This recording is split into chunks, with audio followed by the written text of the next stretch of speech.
Renato, agradeço muito novamente você se dispor a fazer esse papo aqui com a gente. É muito bom ter você de volta aqui no Faixa Livre para a gente falar um pouco sobre o cenário da política nacional, internamente. A gente falou ainda há pouco sobre o quadro internacional e agora a gente quer se debruçar sobre a situação envolvendo aqui o governo do presidente Lula em especial, né? Uma gestão que vem enfrentando uma série de desafios, as suas próprias contradições têm sido enfrentadas ao longo desses pouco mais de 2 anos de mandato. A gente chega aí na segunda metade do governo com algumas crises colocadas, enfim, essa situação especial envolvendo o PIX, que promoveu verdadeiro rebuliço dentro do governo, a aprovação do governo do presidente Lula tem caído ao longo dos últimos tempos, mas o que mais se critica, acima de tudo, por parte da esquerda é essa lógica neoliberal adotada pela equipe econômica liderada pelo Fernando Haddad, atendendo aos interesses da banca, do andar de cima, enfim.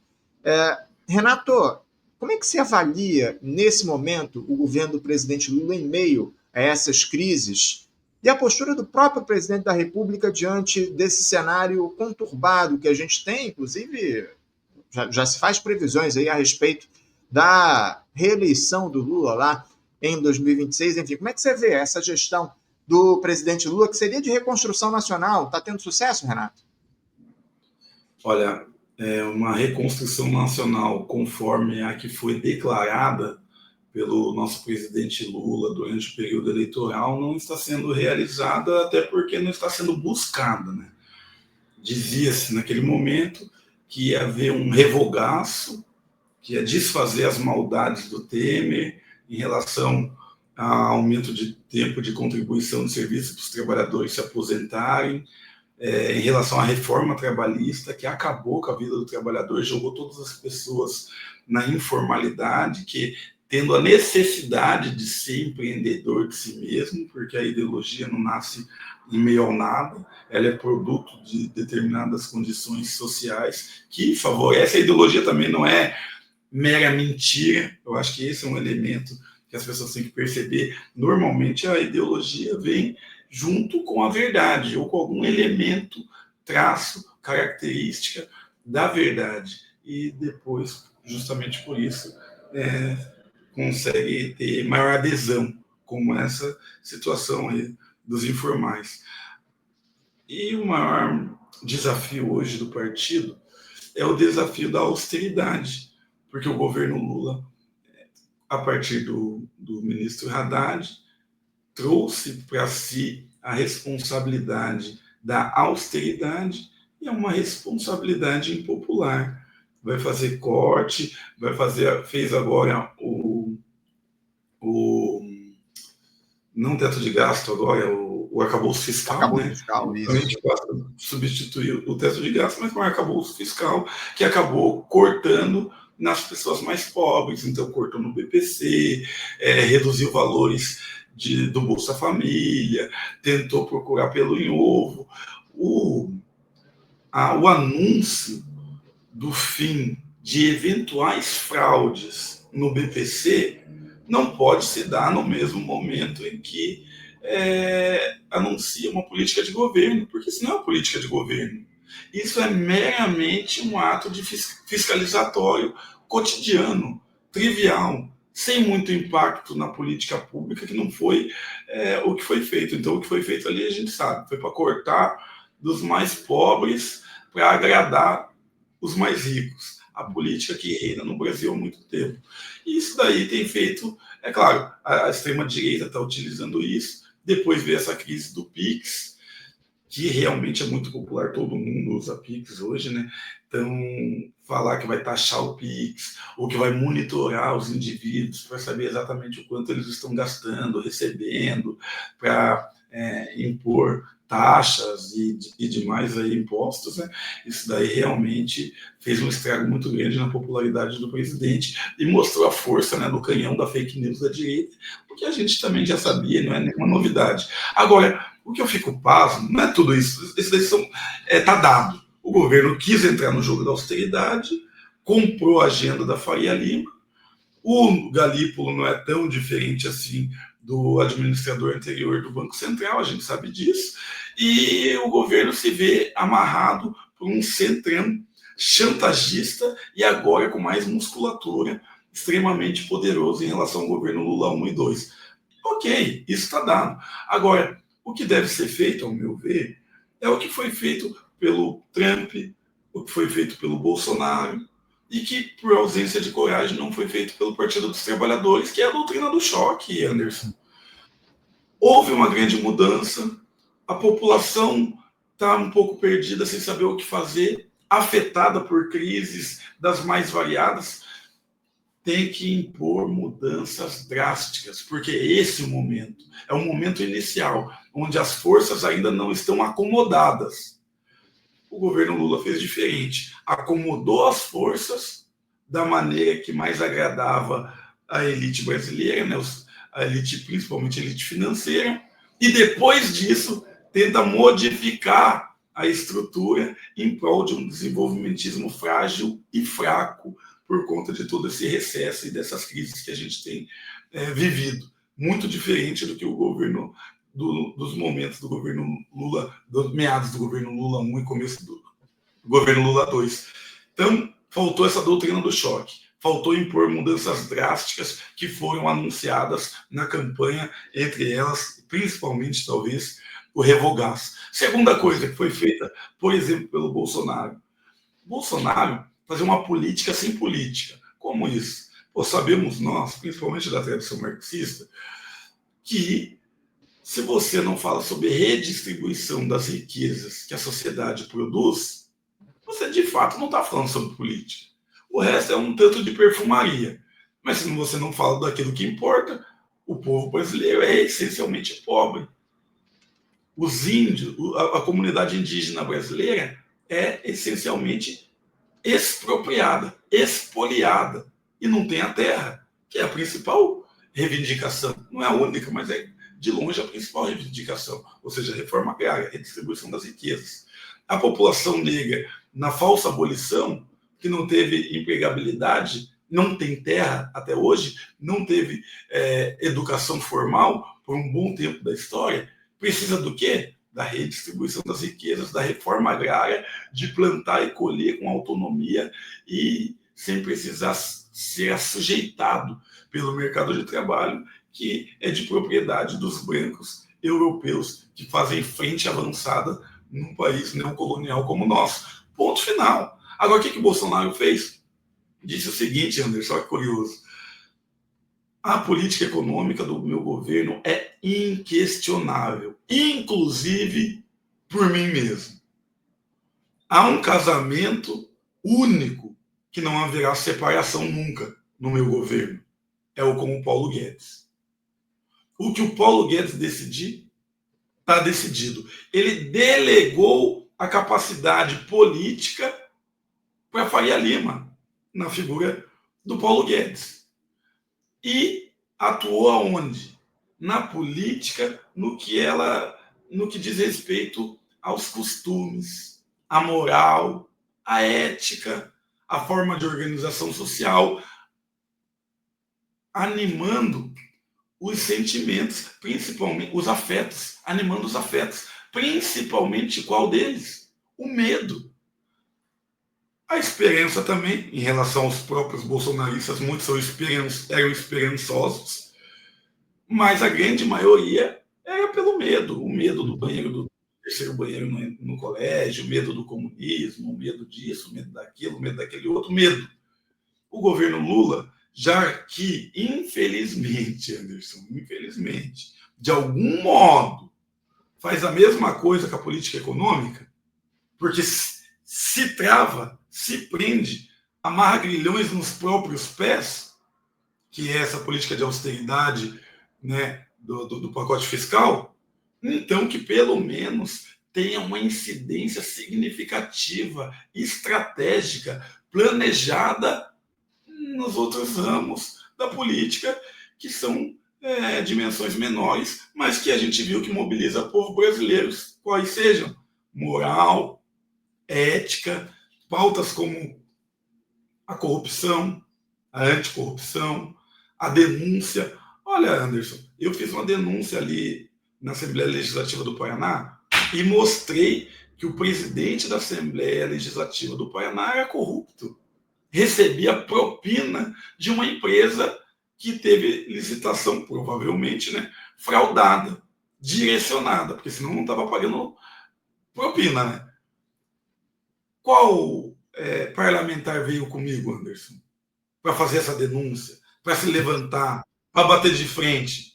Nenhum, porque está todo mundo amarrado à estrutura, ao espaço que resta para fazer política, que é minúsculo, que é teatro, é teatral, não gera impacto e também não gera confiança. Então, acho que o governo Lula vai mal por conta da política econômica, que não é ousada, é conservadora, e por ser conservadora é amarrada a Faria Lima, e com certeza o povo vai sentir isso sempre, porque no menor sinal de enfrentamento gera guerra comercial, a alta dos preços na gôndola do mercado, do diesel e de tantas outras coisas, e isso impacta no gosto do eleitorado, porque, infelizmente, a pessoa vive para trabalhar, para comprar comida, pagar aluguel, luz, água e voltar a trabalhar no outro dia.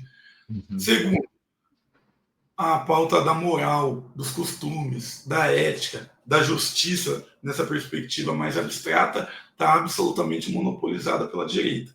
Então, acho que esses são os caminhos que a gente tenta driblar aqui no Paraná, que é um estado absolutamente conservador, e que tem dado certo. E eu acho que é uma das contribuições que a gente pode dar em termos de avaliação para o governo Lula. Não, você faz uma análise bastante realista do que está acontecendo no Brasil atualmente. Eu vou até colocar aqui na tela dados que saíram ontem da aprovação do governo do presidente Lula, enfim, como é que é a percepção popular. Ó. Saiu uma pesquisa Atlas ontem que mostra aí a aprovação do governo Lula, mostrando que 45,9% dos brasileiros aprovam essa gestão, enquanto 51,4% desaprovam o governo do presidente Lula, pesquisa feita essa semana em relação ao atual governo. Renato, a partir disso, você é um cara que trafega muito pelas periferias, dialoga muito com a população aí no Paraná. Eu gostaria que você nos dissesse qual é a percepção que essas pessoas têm tido do atual governo. Ainda impera mais um discurso de esperança em relação ao país e ao presidente, ou há um desencantamento em relação ao Lula por parte das periferias, das favelas, enfim? Como é que você vê nesse diálogo que você faz a percepção das pessoas em relação ao governo? Olha, eu estou no estado que é bolsonarista, né? Aqui no estado do Paraná, e a região sul de modo geral, né? Paraná, Santa Catarina, Rio Grande do Sul, é um nicho bolsonarista muito forte, que inclusive é utilizado de laboratório para experiências conservadoras, reacionárias, em São Paulo, como foi o caso da política de educação pública, da privatização, do Renato Feder, que era secretário de educação aqui, foi pego, né, pelo Tarcísio, por esse pessoal, né, foi importado, né, e tanto a educação militar, né, o fim das escolas o início das escolas cívico-militares, né, iniciou também aqui no Paraná, foi para lá, então aqui o terreno está dado e está maduro, né, para os bolsonaristas, então eles têm essa facilidade.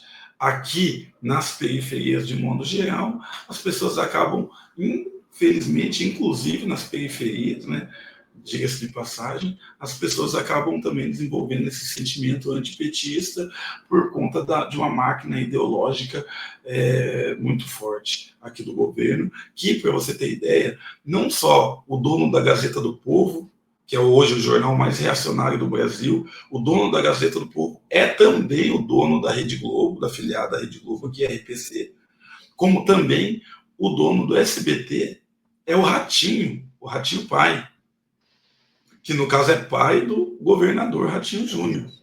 E daí a outra opção, que é a Record, é do Bispo Macedo, da Universal, do Reino de Deus. Então é um monopólio absolutamente violento dos meios de comunicação que, dia após dia, principalmente a partir desses programas policiais, tentam construir uma narrativa de que todos aqueles crimes de bairro, que segundo eles merecem pena de morte, porque são absolutamente inaceitáveis, são contra Deus, são contra a justiça e etc., tem a defesa ou até a cumplicidade dos governos de esquerda que defendem vagabundo. Ao mesmo tempo, nesses jornais, você nunca vê o Traiano, você nunca vê o Arthur Lira, você nunca vê os grandes empresários do estado do Paraná com a cara lá escancarada porque estavam cometendo grandes crimes de colarinho branco. Então essas pessoas não devem morrer, essas pessoas não são criminosas e por isso essas pessoas não são apoiadas pelo PT, são apoiadas pelo Ratinho, por exemplo. Então essa manobra aí, ela é interessante porque ela demonstra uma ausência de discussão, que é a discussão sobre segurança pública, que a esquerda não fez, e no seu vazio vai construindo mitos sobre o que é a esquerda na segurança pública. Defensor de bandido, porque direitos humanos. Então está na hora da gente ter um discurso corajoso sobre segurança pública, que não foi feito no governo 1, Lula 1, 2, nem no Dilma 1. Por quê?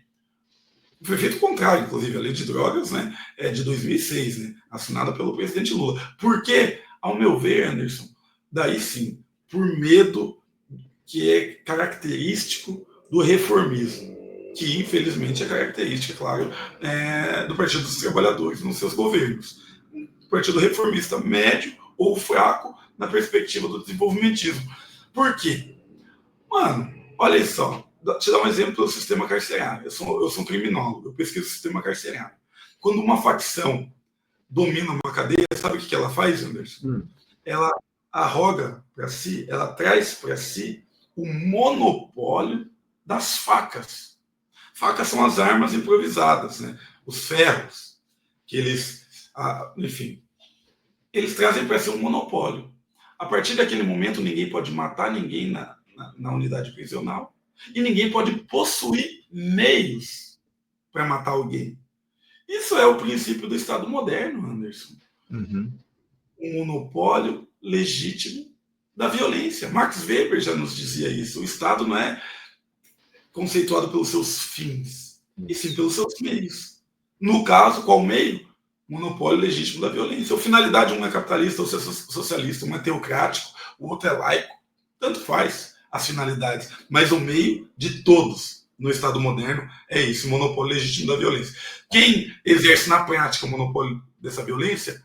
O exército, em casos de conflito externo, ou no caso do Brasil, o único exército do mundo que matou mais seus próprios civis compatriotas do que estrangeiros, né? Então também exerce muito, né, na história.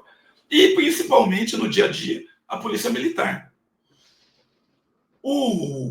Para você, então, discutir a soberania do Estado, você tem que discutir essas duas instituições, que elas são o núcleo, a essência da soberania estatal. O direito internacional é balela, Anderson. Ele só respeita a lei do mais forte. E hoje, com genocídio ao vivo em rede social, a gente tem certeza disso.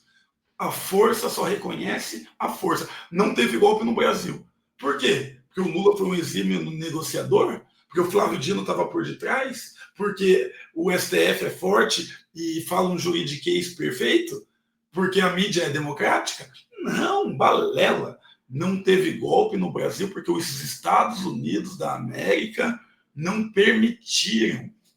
Tão somente por isso. Não teve a reunião com os embaixadores disseram não. Não vê alguns militares do alto escalão do Pentágono aqui no Brasil também para dizer não a esse golpe. Não teve um militar brasileiro de alta patente que na explicação para outros oficiais disse que o Brasil seria um pária, que haveria embargos, guerra econômica, desemprego e guerra civil. Eles também sabiam disso. Ou seja, nós, esquerda organizada, não tivemos coragem de incidir no exercício da soberania do Estado brasileiro, que se constrói a partir do exercício da força, pelas polícias, pela militarização de modo geral. E não o fizemos porque a militarização não afeta a população brasileira de modo geral e igual. Afeta especialmente as populações mais empobrecidas, discriminadas, exploradas e oprimidas, notadamente a população negra, às margens dos rios, em costas, nos pés de morros, nos manguezais, nas favelas fluviais do Recife e etc. Então, a pimenta era no olhar do outro. O inimigo da democracia, por isso a crítica ao Ainda Estou Aqui tem a sua verdade e deve ser dita. Porque para essas pessoas, como eu, a democracia nunca existiu. E hoje, 2025, continua não existindo. E quem retrata isso? Muito legal retratar os estudantes, a classe média, que com o fim da democracia foi atingida e se viu em maus lençóis. Mas e a democracia de hoje? E o PT foi covarde em relação a isso. E está pagando o preço. Não tem dúvida, infelizmente, essa lógica conciliatória que o presidente Lula adotou ao longo dos seus mandatos e que se aprofundou nessa terceira gestão tem nos levado a resultados muito preocupantes. A gente falou muito, Renato, sobre as contradições que estão colocadas no governo do presidente Lula. E eu queria te questionar o seguinte: esse método despolitizante de fazer política adotado pela atual gestão tem afetado a esquerda de que forma, na tua avaliação? Como é que essa despolitização afeta o nosso campo, Renato? Você pode... deu uma travada aqui. Você pode repetir, fazendo um favor, Anderson? Não, eu te questionava a respeito justamente dessa forma despolitizante de fazer política que o governo Lula tem atuado ao longo desses últimos tempos. Eu queria saber de você como é que isso tem afetado o nosso campo, a esquerda, essa despolitização que avança no país, afeta de que forma o nosso campo, Renato? Olha, primeiro que essa despolitização, ao meu ver, ela é fruto de um abandono radical, um abandono absoluto, um abandono, sabe, do território. Em algum momento estivemos nos arredores das fábricas, em algum momento estivemos com unidades, células de base em bairros periféricos, em algum momento nós tivemos células da teologia da libertação, católicas, também em territórios. Nós estávamos na base. O sindicato tinha força, tinha presença, a Igreja Católica nos rincões de pobreza, nos interiores, a partir da sua faceta mais progressista. Os artistas eram maiores formadores de opinião, eram valorizados, aqueles que de fato produzem arte. Não quero aqui ser elitista, mas a gente sabe que falar tá sentando, tá subindo, tá descendo, tá sentando, tá transando, não é exatamente uma arte, né? Isso daí é uma decadência da arte, e essas pessoas, é claro, não têm a capacidade de formar opinião política alguma, a não ser vestir a camisa azul ou a camisa vermelha, conforme o sabor dos lucros comerciais. Mas construir opinião política é uma anita da vida, com todo respeito, não tem, infelizmente, a menor capacidade de fazê-lo, porque ela é a expressão, né, de sua arte, ou a sua arte é a expressão dela, e as duas coisas não contribuem muito para a democracia brasileira. Então, esses novos ícones da esquerda artística têm rebaixado o nível das discussões, que é fruto também da internet. Abandonou o território, foi para a internet, perdeu no território, tem perdido na internet, nas redes sociais, e a internet tem essa coisa do Facebook, né, da aparência. Marx já dizia, né, se a aparência e essência fossem uma só coisa, seria desnecessária a ciência.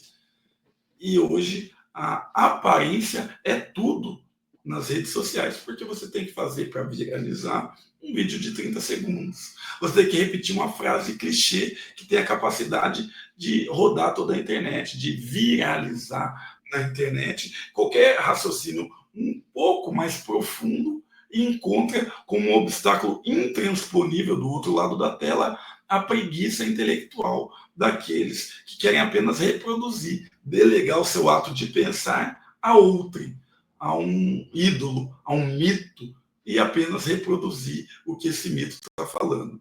E isso não é só da direita, né? Senão a gente seria muito condescendente conosco mesmo, né? Dizer, não, a direita faz isso, a esquerda também faz, porque há um processo de despolitização da sociedade de modo geral, que é reflexo disso que eu te falei, né, Anderson? De não discutir o principal, que é a redistribuição das riquezas que a sociedade produz, para discutir o acessório, uma política de reforma focal, uma política de austeridade e pânico moral à torta à direita para todos os lados. Então, as pessoas acabam falando, não, você é petista, você é não sei o quê, e torce como se fosse um jogo de camisa. E quando é só um jogo de camisa, impera o quê? O não diálogo, né? E, na ausência do diálogo, impera a violência. A gente viu no Recife, recentemente, cenas brutais de torcidas organizadas. Mas não vamos muito longe. Hoje, daqui a pouco, Anderson, eu vou ali no Tribunal do Júri para exigir justiça pelo Marcelo Arruda, um homem de Foz do Iguaçu, guarda municipal, um dos fundadores do PT lá em Foz, que fez a sua festa de aniversário com a decoração do PT, quadro do presidente Lula, as estrelas do PT. E o que aconteceu? Um bolsonarista, um opositor irracional, radical não, extremista, passou lá pela frente, ameaçou ele, xingou ele, discutiu, voltou 10 minutos depois, abriu fogo, era um policial penal, abriu fogo contra ele e matou ele na festa dele, na frente da mulher dele, das filhas dele.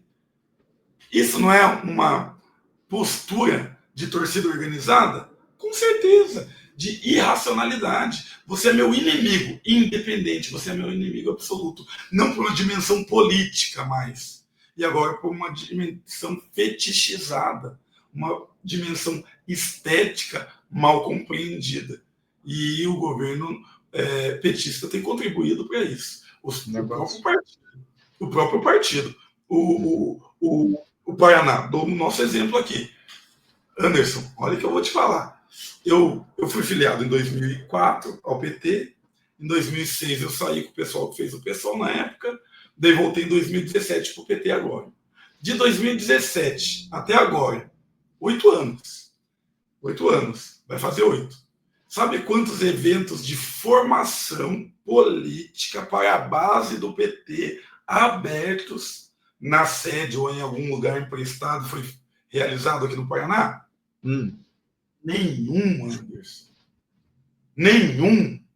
8 anos, vai fazer 8 anos. Pô, então todas as pessoas que foram se filiando é só para votar?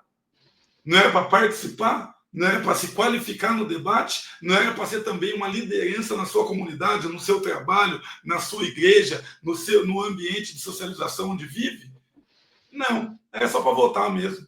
Aí fica difícil, né, Anderson? O Renato, por falar em despolitização, eu queria te questionar também a respeito do seguinte. A gente teve aí na última segunda-feira uma entrevista muito polêmica do ministro da Defesa, o Zé Múcio, lá do programa Roda Viva, defendendo a anistia lá ao 8 de janeiro, dizendo que não havia ninguém armado naquela tentativa de intentona lá em Brasília. Enfim, houve muita indignação por parte, especialmente da esquerda, por esse tipo de declaração do ministro, do presidente Lula. Eu queria uma análise tua a respeito das falas do Múcio, da postura do presidente, o que é que ele deveria ter feito diante daquele show de horrores que a gente viu lá por parte do ministro da Defesa. Só lembrando aqui aos espectadores, foi o próprio Lula que pediu para o Zé Múcio permanecer no ministério. Ele queria deixar o governo agora no início do ano. Enfim, como é que você avalia essas falas aí do Zé Múcio e a postura inerte do presidente da República até aqui em relação a esse episódio?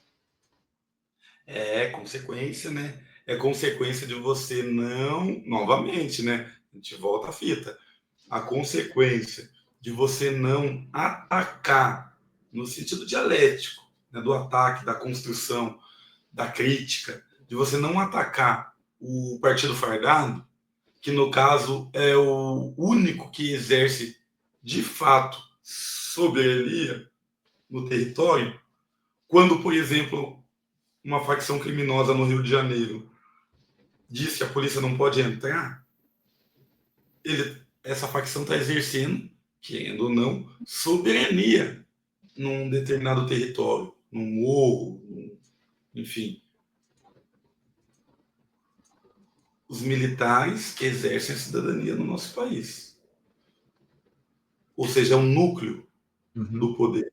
Está na mão dos militares, na mão das armas, daqueles que possuem as armas.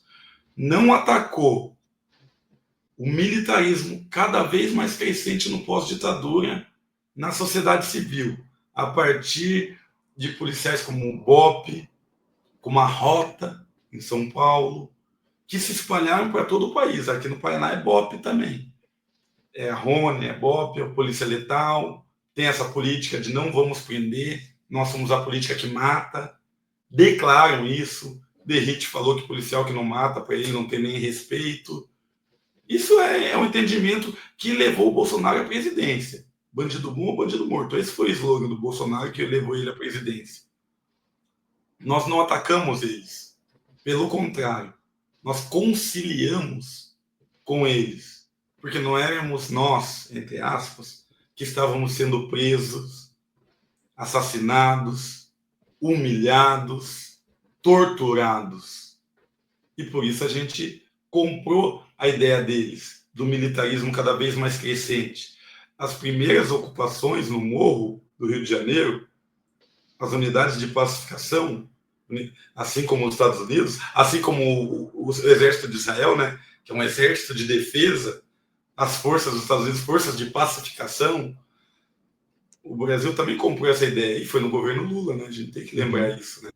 Foi no governo Lula que o Exército ocupou alguns morros no Rio de Janeiro. Foi no governo Lula que mandou exército para o Haiti para estuprar as mulheres haitianas. Saiu uma reportagem recentemente. Mais de 400 mulheres no Haiti com filhos de soldados brasileiros que abandonaram essas pessoas lá, se aproveitaram de suas misérias econômica e de diversas outras ordens que ocorriam no Haiti, estupraram as mulheres e saíram. Não é a mesma coisa que queria fazer o Arthur Duval? Elas são fáceis porque são pobres? É isso. O mesmo que o Exército fez também. A gente tem que ter memória. E como não criticou, fortaleceu. A milícia cresceu. A milícia se aliou ao Exército, porque no final das contas é disso que se trata, aqueles que detêm o poder das armas, que disputam a soberania do território, e eles compõem entre eles, como ficou exemplificado. Agora está amarrado.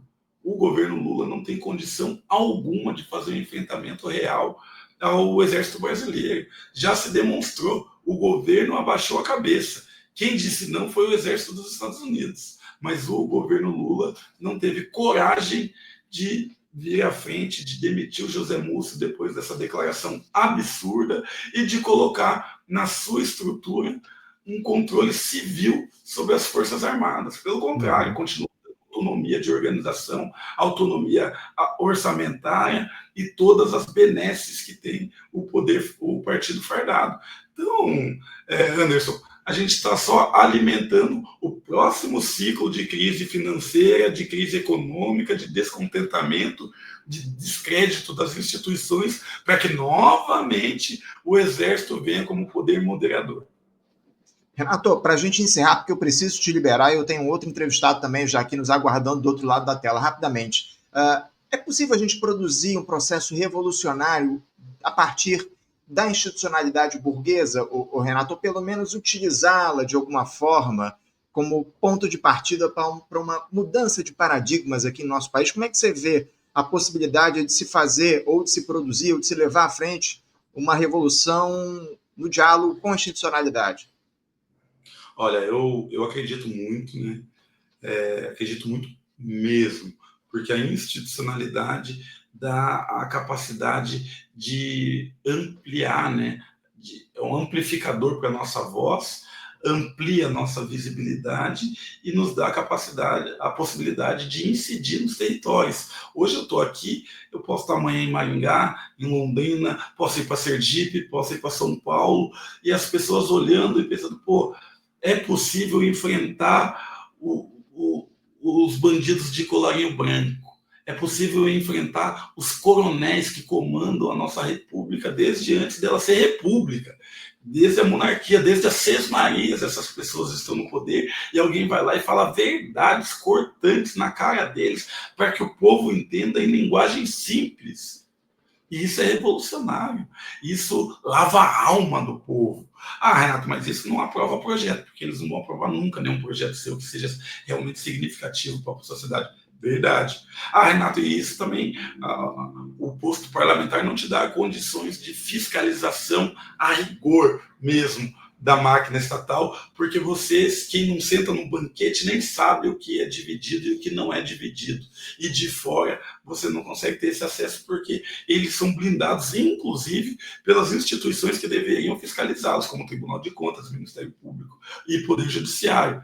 Verdade, mas o pouco que a gente consegue fazer é uma propaganda para o objetivo revolucionário. Então, eu sou nessa perspectiva leninista. Acredito que o partido, independentemente de mandatos, tem que ser um instrumento de agitação e propaganda da classe trabalhadora e das classes oprimidas de modo geral. E quando esse partido consegue um quinhão de poder, não pode esquecer esse elemento de agitação e propaganda, muito mais do que o pragmatismo ali dentro, ou o que ocorre hoje, infelizmente, eu acho que isso é uma fraqueza pequeno-burguesa, que é o seguinte: você entrar num cargo, num mandato parlamentar e, a fins de sobrevivência, constrói um nicho de, entre aspas, minorias, no sentido de que você fica só repetindo uma mesma pauta, falando para o mesmo público, construindo e solidificando um nicho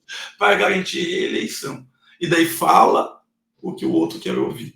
Eu acho que a grande qualidade de um parlamentar é ter a coragem de ser você mesmo e falar, inclusive, aquilo que a maioria não quer ouvir, mas que em determinado momento precisa ouvir. Essa fé na verdade, essa fé na avaliação da conjuntura histórica, nessa perspectiva materialista, e eu acho que pode nos indicar caminhos para que o mandato seja de fato um instrumento revolucionário, daí sim, na mão da sociedade civil organizada, que mais ora, menos ora, se rebela em todos os lugares do mundo, inclusive no Brasil. O Brasil não é um país de pessoas pacatas, pacíficas, da cordialidade. Pelo contrário, o Brasil é o país mais violento do mundo, em números absolutos, há décadas. E isso não tem nada de pacífico. Deputado Renato Freitas, quero agradecer demais a sua presença aqui conosco no Faixa Livre. Muito obrigado mais uma vez pelo papo aqui no programa. Quero desejar a você um bom dia de trabalho. Daqui a pouquinho você vai lá para fora acompanhar o julgamento lá do criminoso que assassinou Marcelo Arruda. A gente espera que haja justiça nesse episódio e agradeço muito mais uma vez a tua presença aqui, viu, Renato? Obrigado pela tua participação novamente. Satisfação, Anderson. Obrigado. Falou todo mundo que está nos assistindo. Tamo junto. Obrigado, camarada. Um abraço. Até a próxima.